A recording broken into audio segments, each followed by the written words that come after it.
MSME की definition को और सुधारा गया है। एमएसएमईज को क्रेडिट लिंक इंसेंटिव दिए जा रहे हैं।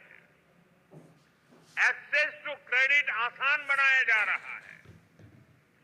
वैल्यू एडिशन और एक्सपोर्ट के लिए भी सपोर्ट बढ़ाया जा गया है। साथियों, बीते एक दशक से नेशनल लेवल पर हम एक के बाद एक बड़े रिफॉर्म्स को गति दे रहे हैं। अब स्टेट और लोकल लेवल पर भी रिफॉर्म्स को एनकरेज किया जा रहा है। मैं आपके बीच स्टेट डीरेगुलेशन कमीशन की चर्चा जरूर करना चाहता हूं, जिसके विषय में बजट में बात हुई है। हम राज्यों के साथ निरंतर बातचीत कर रहे हैं। राज्यों के साथ मिलकर बीते वर्षों में हमने 40,000 से ज्यादा कंप्लायंसेस को कम किया है। बीते सालों में ऐसे 1500 कानूनों को खत्म किया गया है जो अपना महत्व खो चुके थे। हमारा मकसद यही है कि ऐसे रेगुलेशंस की पहचान हो जो ईज ऑफ डूइंग बिजनेस के रास्ते में रोड़ा है। डीरेगुलेशन कमीशन राज्यों में इन्वेस्टमेंट फ्रेंडली रेगुलेटरी इकोसिस्टम बनाने में मदद करेगा। साथियों, बजट में ही हमने बेसिक कस्टम ड्यूटी स्ट्रक्चर को भी सिंप्लीफाई किया है। इंडस्ट्री के लिए जरूरी कई इनपुट पर रेट कम किए हैं। कस्टम केसेस की असेसमेंट के लिए भी एक टाइम लिमिट तय की जा रही है।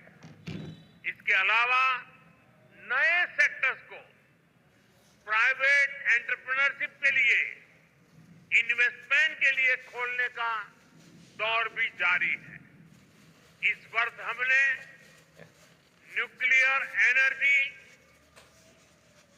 बायो मैन्युफैक्चरिंग, क्रिटिकल मिनरल्स की प्रोसेसिंग, लिथियम बैटरी की मैन्युफैक्चरिंग, ऐसे अनेक नए एवेन्यूज इन्वेस्टमेंट के लिए ओपन किए गए हैं। ये सरकार के इंटेंट और कमिटमेंट को दिखाता है। साथियों, भारत के विकसित भविष्य में 3 सेक्टर की बहुत बड़ी भूमिका रहने वाली है। ये तीनों सेक्टर्स करोड़ों नई जॉब क्रिएट करने वाले हैं।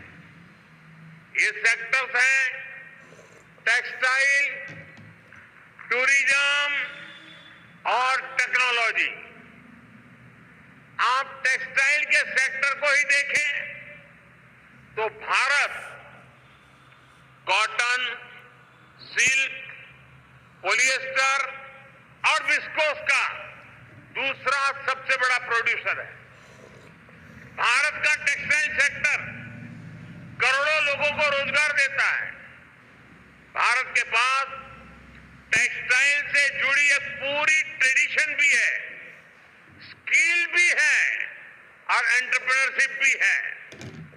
और मध्य प्रदेश तो एक प्रकार से भारत की कॉटन कैपिटल है।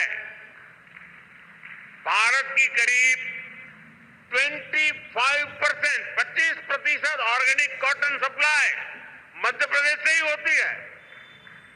मध्य प्रदेश मलबरी सिल्क, इसका भी देश का सबसे बड़ा प्रोड्यूसर है। यहां की चंदेरी और माहेश्वरी साड़ियां बहुत पसंद की जाती हैं।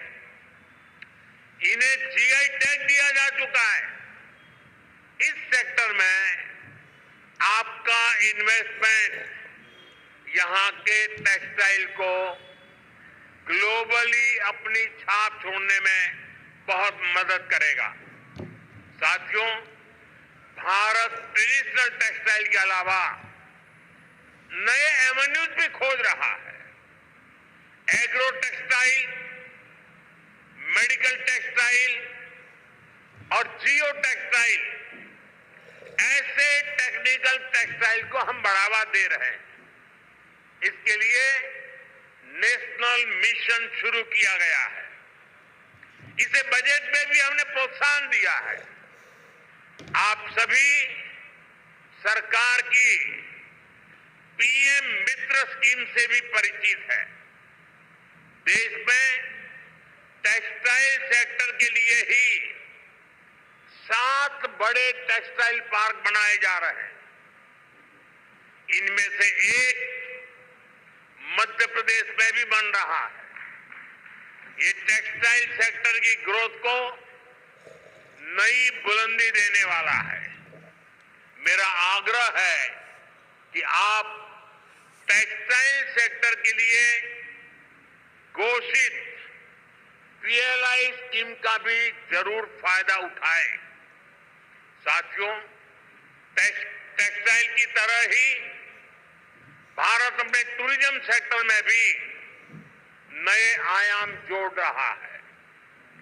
कभी एमपी टूरिज्म का एक कैंपेन होता था, एमपी अजब भी है, सबसे गजब भी है।